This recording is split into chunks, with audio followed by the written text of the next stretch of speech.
สวัสดีครับคุณผู้ฟังที่รักทุกท่านกลับมาพบกันอีกครั้งกับเรื่องเล่าจากอดีตพอดแคสต์ที่จะพาคุณย้อนเวลาไปสำรวจเรื่องราวอันน่าทึ่งในหน้าประวัติศาสตร์โลก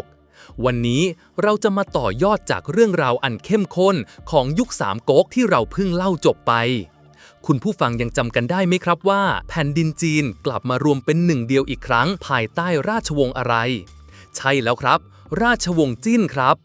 แต่คุณผู้ฟังครับถ้าคุณคิดว่าหลังจากสามก๊กจบลงแล้วแผ่นดินจีนจะสงบสุขตลอดไปคุณคิดผิดถนัดเลยครับราชวงศ์จิ้นนั้นเป็นอีกหนึ่งบทเรียนสำคัญในประวัติศาสตร์จีนที่แสดงให้เห็นว่าการรวมแผ่นดินนั้นยากแล้วแต่การรักษาแผ่นดินให้เป็นหนึ่งเดียวนั้นยากยิ่งกว่ายุคนี้เต็มไปด้วยเรื่องราวของการรวมชาติการแตกแยกการรุกรานของชนเผ่าจากภายนอกและความวุ่นวายที่นำไปสู่การเปลี่ยนแปลงครั้งใหญ่ถ้าพร้อมแล้วเอาล่ะครับมาเริ่มการเดินทางสู่ยุคที่เต็มไปด้วยความหวังความขัดแย้งและบทเรียนอันล้ำค่ากันเลยดีกว่าจากสามก๊กสู่จิ้นการรวมแผ่นดินที่รอคอยคุณผู้ฟังยังจำได้ไหมครับว่ายุคสามก๊กจบลงอย่างไรใช่ครับจกก๊กของเล่าปี่ล่มสลายลงก่อนตามมาด้วยหวุ่ยก๊กของโจโฉที่ถูกตระกูลสุมาแย่งชิงอำนาจไป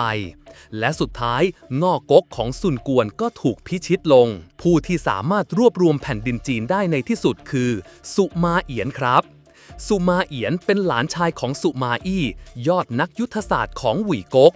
ตระกูลสุมาได้สั่งสมอำนาจและอิทธิพลในหวุ่ยก๊กมาอย่างยาวนานพวกเขามีความสามารถทั้งด้านการบริหารราชการและการทหารหลังจากที่สุมาเอียงได้บีบบังคับให้จักรพรรดิองค์สุดท้ายของหวุ่ยก๊กสละราชสมบัติในปีค.ศ.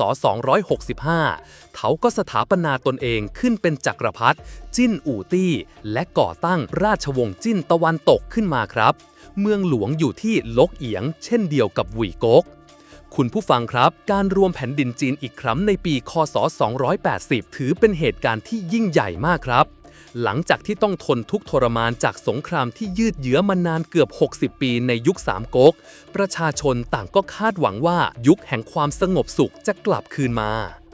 นโยบายแรกเริ่มความพยายามในสร้างเสถียรภาพ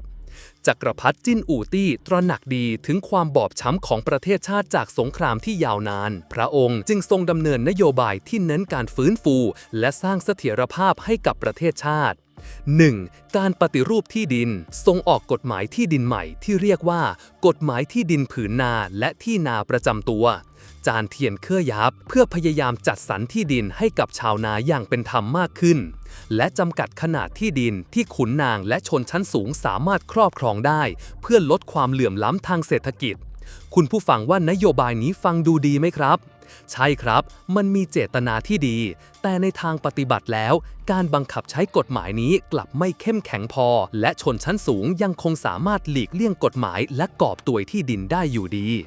2. ลดภาษีเพื่อให้ประชาชนได้มีโอกาสฟื้นตัวจากการทำสงครามส่งลดภาษีและผ่อนปรนกฎเกณฑ์ต่างๆ 3. ส่งเสริมการเกษตรเป็นรากฐานสำคัญของเศรษฐกิจทรงสนับสนุนให้ประชาชนกลับมาเพาะปลูกอย่างจริงจัง 4. การฟื้นฟูระบบราชการทรงพยายามฟื้นฟูระบบข้าราชการที่เคยเสื่อมโทรมในปลายราชวงศ์ฮั่นและยุคสามก๊กแต่ก็ยังคงมีปัญหาเรื่องการคอร์รัปชันและการซื้อขายตำแหน่งอยู่บ้างแต่คุณผู้ฟังครับแม้จะมีนโยบายที่ดีแต่ราชวงศ์จิ้นตะวันตกก็มีจุดอ่อนสำคัญที่ฝังรากลึกมาตั้งแต่แรกเริ่มเลยครับนั่นคือความอ่อนแอของราชวงศ์และปัญหาการกระจายอำนาจจุดอ่อนที่ซ่อนอยู่ปัญหาภายในราชวงศ์สุมาเอียนเองนั้นเป็นผู้ที่รวบรวมแผ่นดินได้สำเร็จแต่ในฐานะผู้ปกครองพระองค์กลับไม่ได้เข้มแข็งและเด็ดขาดเท่าที่ควรและที่สำคัญคือพระองค์ทรงทำผิดพลาดครั้งใหญ่ที่ส่งผลกระทบต่อราชวงศ์ในระยะยาวนั่นคือการแต่งตั้งโอรสและพระญาติให้ไปเป็นอ๋องและให้มีอำนาจทางทหารในหัวเมืองต่างๆมากเกินไปคุณผู้ฟังครับอันนี้คล้ายๆกับที่จักรพรรดิเกาจูแห่งราชวงศ์ฮั่นตะวันตกเคยทำใช่ไหมครับแต่ในกรณีของราชวงศ์จิ้นนั้นหนักกว่ามาก จักรพรรดิจิ้นอู่ตี้ทรงแต่งตั้งอ๋องจำนวนมากและให้อำนาจทางทหารอย่างเต็มที่โดยหวังว่าจะให้พวกเขาช่วยปกป้องราชวงศ์จากภัยคุกคามภายนอกแต่คุณผู้ฟังคิดว่าผลจะเป็นอย่างไรครับใช่แล้วครับเมื่อเหล่าอ๋องมีกำลังทหารเป็นของตัวเองพวกเขาก็เริ่มมีความทะเยอทะยานและในที่สุดก็เกิดการช่วงชิงอำนาจกันเองสงคราม8อ๋องจุดเริ่มต้นแห่งความหายนะหลังจากจักรพรรดิจิ้นอู่ตี้สวรรคตในปีคศ290ราชสำนักจิ้นก็เข้าสู่ยุคแห่งความโกลาหลอย่างแท้จริงครับโอรสของพระองค์คือจักรพรรดิจิ้นหุยตี้ทรงเป็นผู้ที่อ่อนแอและไม่เฉลียวฉลาดซึ่งเปิดช่องให้เหล่าอ๋องผู้ทรงอำนาจเริ่มช่วงชิงอำนาจกันเองคุณผู้ฟังครับนี่คือสงคราม8อ๋องครับเป็นสงครามกลางเมืองที่กินเวลานานเกือบ16ปีคศ291ถึง306สงครามนี้ไม่ได้เป็นการต่อสู้เพื่อรวมแผ่นดินแต่เป็นการต่อสู้เพื่ออำนาจในราชสำนักระหว่างเหล่าอ๋องที่เป็นพระญาติกันเองลองนึกภาพดูสิครับว่ามันวุ่นวายขนาดไหนผลของสงคราม8อ๋องคือราชสำนักอ่อนแอลงอย่างมากสงครามทำให้ราชสำนักจิ้นสูญเสียอำนาจและบารมีอย่างสิ้นเชิงคลังหลวงร่อยหรอประชาชนต้องทนทุกข์ทรมานจากการทำสงครามภายในเปิดช่องให้ชนเผ่าจากภายนอกในขณะที่ชาวจิ้นกำลังรบกันเองชนเผ่าเร่ร่อนทางตอนเหนือและตะวันตกเฉียงเหนือของจีนซึ่งถูกเรียกว่าชนเผ่า5เผ่าก็เริ่มเล็งเห็นถึงความอ่อนแอของราชวงศ์จิ้นชนเผ่าเหล่านี้ประกอบด้วยซ่งหนูเซียนเปเจี๋ยตีและเชียงพวกเขาเคยถูกราชวงศ์ฮั่นและจิ้นปราบปรามและถูกบังคับให้อยู่ในดินแดนจีนแต่เมื่อราชวงศ์จิ้นอ่อนแอลงพวกเขาก็เริ่มก่อกบฏและรุกรานดินแดนจีนคุณผู้ฟังครับสงคราม8อ๋องคือจุดเริ่มต้นของหายนะที่แท้จริงของราชวงศ์จิ้นตะวันตกมันคือการทำลายตัวเองจากภายในที่เปิดประตูต้อนรับภัยคุกคามจากภายนอกเข้ามาอย่างเต็มที่การล่มสลายของจิ้นตะวันตกยุคแห่งความมืดมิดเมื่อราชสำนักจิ้นตะวันตกอ่อนแอลงอย่างถึงที่สุดและชนเผ่า5เผ่าเริ่มรุกรานอย่างหนักสถานการณ์ก็เลวร้ายลงอย่างรวดเร็วในปีคศ311หลิวเหยียนผู้นำชนเผ่าซงหนูซึ่งอ้างว่าสืบเชื้อสายมาจากราชวงศ์ฮั่นเพราะในอดีตราชวงศ์ฮั่นเคยส่งเจ้าหญิงไปแต่งงานกับผู้นำซงหนูได้นำกองทัพเข้ายึดเมืองลกเอียงเมืองหลวงของราชวงศ์จิ้นตะวันตกและจับกุมจักรพรรดิจิ้นหุยตี้ไปเป็นเฉลยนี่คือเหตุการณ์ที่เรียกว่าหายนะแห่งยงเจียคุณผู้ฟังครับการที่เมืองหลวงถูกยึดและจักรพรรดิถูกจับไปเป็นเฉลยถือเป็นความอัปยศครั้งใหญ่ที่สุดในประวัติศาสตร์จีนมันคือจุดจบของราชวงศ์จิ้นตะวันตกอย่างเป็นทางการหลังจากนั้นไม่นานในปีคศ316ชนเผ่าซงหนูก็เข้ายึดเมืองฉางอานซึ่งเป็นเมืองหลวงเก่าของราชวงศ์ฮั่นและจับกุมจักรพรรดิจิ้นหมินตี้ไปเป็นเฉลยอีกองค์หนึ่งและประหารชีวิตในเวลาต่อมานี่คือการสิ้นสุดของราชวงศ์จิ้นตะวันตกอย่างสมบูรณ์ครับแผ่นดินจีนทางตอนเหนือถูกยึดครองโดยชนเผ่าต่างๆและเข้าสู่ยุคแห่งความวุ่นวายที่เรียกว่ายุค16แขวนซึ่งเป็นยุคที่เต็มไปด้วยการทำสงครามแย่งชิงอำนาจระหว่างชนเผ่าต่างๆและอาณาจักรเล็กๆที่ตั้งขึ้นอย่างไม่มั่นคงการฟื้นฟูราชวงศ์จิ้นราชวงศ์จิ้นตะวันออกคุณผู้ฟังครับแม้ราชวงศ์จิ้นตะวันตกจะล่มสลายไปแล้วแต่เรื่องราวของราชวงศ์จิ้นยังไม่จบนะครับในขณะที่แผ่นดินจีนทางตอนเหนือกำลังตกอยู่ในความโกลาหลเหล่าเชื้อพระวงศ์และขุนนางของราชวงศ์จิ้นที่หลบหนีลงมาทางใต้ได้รวมตัวกันและสถาปนาราชวงศ์จิ้นขึ้นมาใหม่ในปีคศ317ซูมารุยซึ่งเป็นเชื้อพระวงศ์จิ้นได้สถาปนาตนเองขึ้นเป็นจักรพรรดิจิ้นหยวนตี้และก่อตั้งราชวงศ์จิ้นตะวันออกขึ้นมาครับเมืองหลวงอยู่ที่เจี้ยนคังปัจจุบันคือนานกิงซึ่งเป็นเมืองหลวงเก่าของง่อก๊กในยุค3ก๊กคุณผู้ฟังครับการย้ายเมืองหลวงลงมาทางใต้และตั้งราชวงศ์ใหม่นี้แสดงให้เห็นถึงความพยายามที่จะรักษาอารยธรรมจีนให้คงอยู่แม้ว่าแผ่นดินทางเหนือจะตกอยู่ในมือของชนเผ่าอื่นก็ตามความท้าทายของจิ้นตะวันออกการรุกรานและปัญหาภายใน ราชวงศ์จิ้นตะวันออกต้องเผชิญกับความท้าทายมากครับ 1. การรุกรานจากทางเหนือชนเผ่าต่างๆทางตอนเหนือยังคงพยายามรุกรานลงมาทางใต้เพื่อยึดครองดินแดนราชวงศ์จิ้นตะวันออกต้องทำสงครามป้องกันชายแดนอย่างต่อเนื่อง 2. ปัญหาภายในความขัดแย้งระหว่างเชื้อพระวงศ์และขุนนางแม้จะย้ายลงมาทางใต้แล้วแต่ปัญหาการช่วงชิงอำนาจระหว่างเชื้อพระวงศ์และตระกูลขุนนางใหญ่ๆก็ยังคงมีอยู่อิทธิพลของตระกูลขุนนางใหญ่ตระกูลขุนนางที่ทรงอิทธิพลทางใต้เช่นตระกูลหวังและตระกูลเซี่ยมีอำนาจและอิทธิพลอย่างมากในราชสำนักจิ้นตะวันออกบางครั้งก็มีอำนาจเหนือจักรพรรดิเสียอีกการคอร์รัปชันปัญหาการคอร์รัปชันยังคงเป็นมะเร็งร้ายที่กัดกินราชวงศ์ยุทธการเฝยสุยชัยชนะที่พลิกชะตาคุณผู้ฟังครับแม้ราชวงศ์จิ้นตะวันออกจะเผชิญกับปัญหามากมายแต่ก็มีช่วงเวลาที่แสดงให้เห็นถึงความกล้าหาญและสติปัญญานั่นคือยุทธการเฝยสุยในปีค.ศ. 383ในเวลานั้นแผ่นดินจีนทางตอนเหนือถูกรวมเป็นหนึ่งเดียวโดยอาณาจักรฉินตอนหน้าภายใต้การนำของฝูเจียนเป็นผู้ปกครองที่เก่งกาจและทะเยอทะยานเขานำกองทัพจำนวนมหาศาลบางตำนานว่ามีถึง1 ล้านคนลงมาทางใต้เพื่อหวังจะพิชิตราชวงศ์จิ้นตะวันออกและรวมแผ่นดินจีนทั้งหมดสถานการณ์ในตอนนั้นดูเหมือนว่าราชวงศ์จิ้นตะวันออกจะไม่มีทางรอดพวกเขามีกำลังพลน้อยกว่าฝูเจียนหลายเท่าตัวแต่ด้วยการนำทัพของแม่ทัพผู้เก่งกาจอย่างเซี่ยสวนและเซี่ยสือรวมถึงการวางแผนกลยุทธ์อันชาญฉลาดของเซี่ยอันผู้เป็นอัครมหาเสนาบดี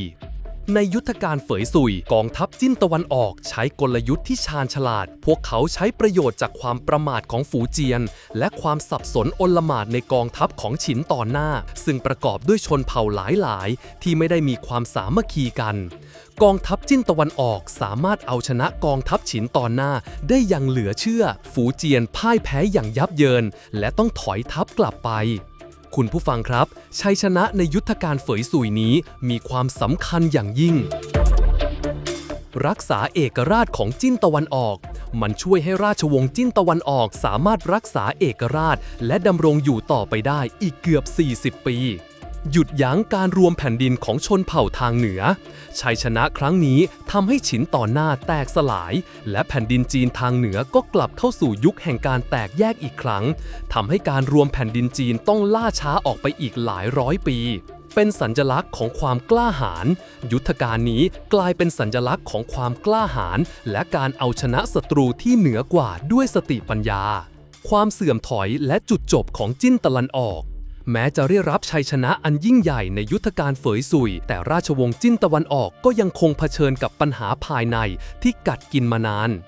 การช่วงชิงอำนาจปัญหาการช่วงชิงอำนาจระหว่างเชื้อพระวงศ์ขุนนางและแม่ทัพยังคงดำเนินต่อไปการกบฏมีการกบฏเกิดขึ้นหลายครั้งในช่วงปลายราชวงศ์จิ้นตะวันออกโดยเฉพาะอย่างยิ่งซุนเอินและหลูซุนซึ่งเป็นผู้นำกบฏที่สร้างความปั่นป่วนอย่างมากความอ่อนแอของจักรพรรดิหลายองค์ในช่วงปลายราชวงศ์จิ้นตะวันออกทรงอ่อนแอและไม่สามารถควบคุมสถานการณ์ได้ในที่สุดราชวงศ์จิ้นตะวันออกก็ถึงการอวสานลงโดยน้ำมือของหลิวหวีแม่ทัพผู้เก่งกาจหลิวหวี่เป็นแม่ทัพผู้มีความสามารถอย่างแท้จริง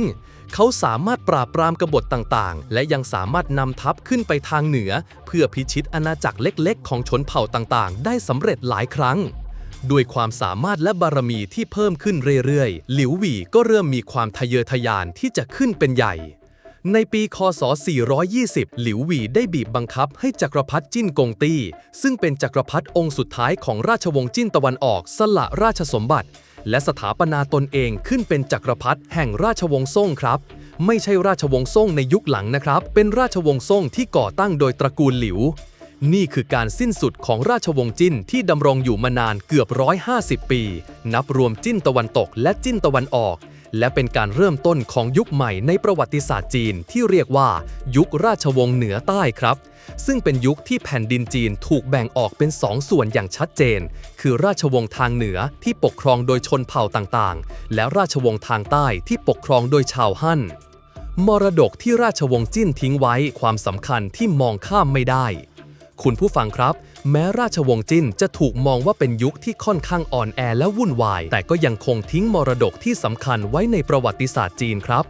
1. การรักษาอารยธรรมจีนในช่วงที่แผ่นดินจีนทางเหนือถูกยึดครองโดยชนเผ่าต่างๆราชวงศ์จิ้นตะวันออกได้ทำหน้าที่เป็นผู้พิทักษ์อารยธรรมฮั่นครับเหล่าปัญญาชนขุนนางและผู้คนจำนวนมากได้อพยพลงมาทางใต้และนำพาความรู้วัฒนธรรมและประเพณีของชาวฮั่นมาด้วยทำให้วัฒนธรรมจีนยังคงสืบทอดและพัฒนาต่อไปในดินแดนทางใต้ลองคิดดูสิครับว่าถ้าไม่มีการอพยพครั้งใหญ่นี้อารยธรรมจีนอาจจะถูกกลืนหายไปในความวุ่นวายของชนเผ่าต่างๆก็เป็นได้ 2. ความก้าวหน้าทางวัฒนธรรมและศิลปะแม้จะเป็นยุคที่วุ่นวายแต่ราชวงศ์จิ้นกลับเป็นยุคที่ศิลปะวรรณกรรมและปรัชญาเจริญรุ่งเรืองอย่างน่าประหลาดใจกวีและนักเขียนมีกวีและนักเขียนชื่อดังมากมายในยุคนี้เช่นเถาหยวนหมิงกวีผู้รักธรรมชาติและชีวิตเรียบง่ายศิลปะการเขียนผู้การจีนยุคจิ้นเป็นยุคทองของศิลปะการเขียนผู้การจีนโดยเฉพาะอย่างยิ่งหวังซีจือซึ่งได้รับยกย่องว่าเป็นเทพแห่งการเขียนผู้กันผลงานของเขายังคงเป็นต้นแบบให้แก่ผู้คนมาจนถึงทุกวันนี้จิตรกรรมมีการพัฒนาการทางจิตรกรรมที่โดดเด่นโดยเฉพาะอย่างยิ่งกู้ไคจือจิตรกรผู้ยิ่งใหญ่ปรัชญามีการพัฒนาแนวคิดปรัชญาที่เรียกว่าเสวียนเสียหรือปรัชญาความลึกลับซึ่งเป็นการผสมผสานแนวคิดของเต๋าและขงจื้อ 3. การเผยแผ่พระพุทธศาสนายุคราชวงศ์จิ้นเป็นช่วงเวลาที่พระพุทธศาสนาเริ่มแพร่หลายและฝังรากลึกในสังคมจีนมากขึ้นมีการแปลพระสูตรจากภาษาอินเดียเป็นภาษาจีนและมีการสร้างวัดวาอารามมากมายพระภิกษุรูปสำคัญหลายรูปมีบทบาทในการเผยแผ่พระพุทธศาสนาในยุคนี้ 4. การพัฒนาภูมิภาคทางใต้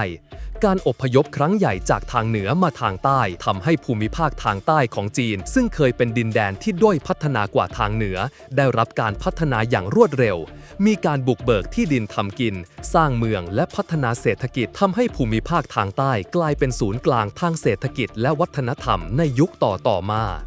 คุณผู้ฟังครับแค่ลองคิดดูว่าในท่ามกลางความวุ่นวายและสงครามผู้คนยังคงสามารถสร้างสรรค์สิ่งสวยงามและพัฒนาความรู้ได้อย่างน่าทึ่งมันแสดงให้เห็นถึงพลังของอารยธรรมที่ไม่ยอมแพ้ต่อสถานการณ์ที่ยากลำบากวงจรแห่งการรวมและการแตกแยก